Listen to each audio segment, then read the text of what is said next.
What if the game you were playing didn't actually want you there? What if you were literally just a test dummy waiting to be replaced?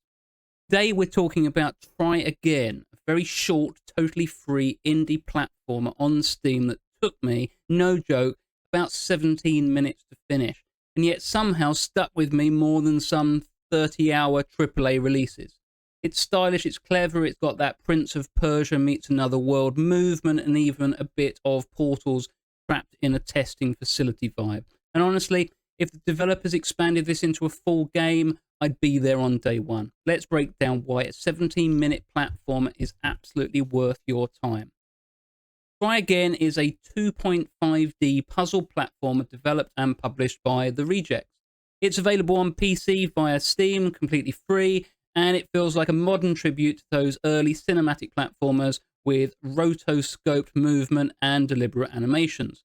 Visually, the game mixes minimalist test chamber aesthetics with stylized character motion, clean lines, sharp lighting, and environments that constantly feel like they're in the middle of being built.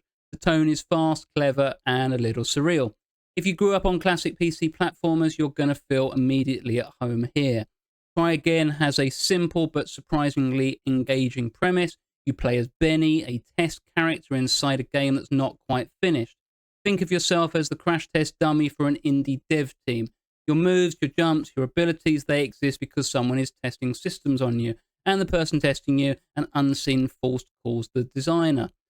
Benny's problem is that his time is running out. He's basically been told he's getting replaced. The game doesn't need him anymore. So the story becomes about agency, about proving you deserve a place in the finished game by navigating the test levels and demonstrating what you can do. It's simple, smart, and immediately hooks you without giving away big plot beats or twists. This is very much a character-light experience, but intentionally so.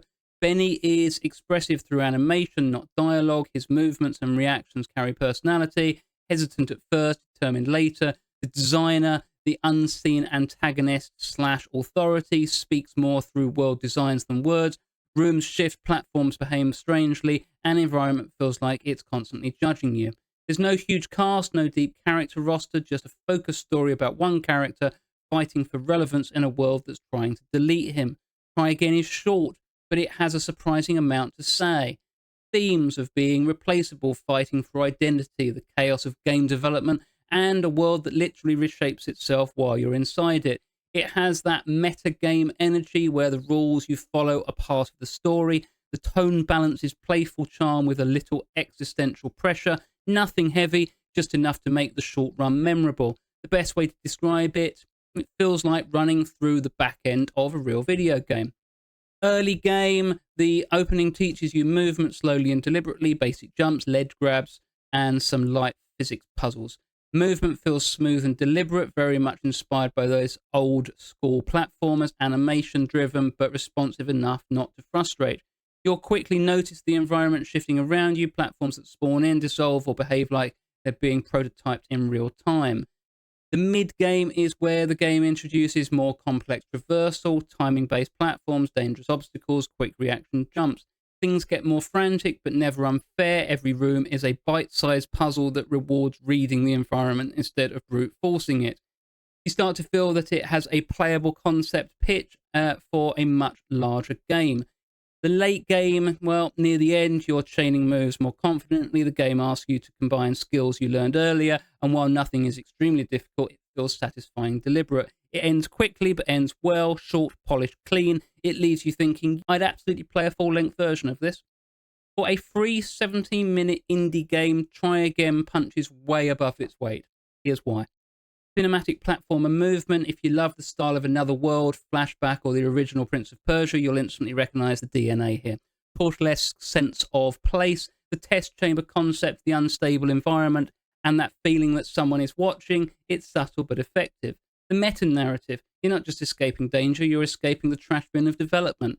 And the polish and confidence. Some short games feel like prototypes. This feels like a polished vertical slice. It's free and takes minutes to play. There's no barrier to entry, no bloat, no filler, just pure distilled design. Try Again is the kind of short burst of creativity that reminds me why I love checking Steam's indie pages. So who will love this?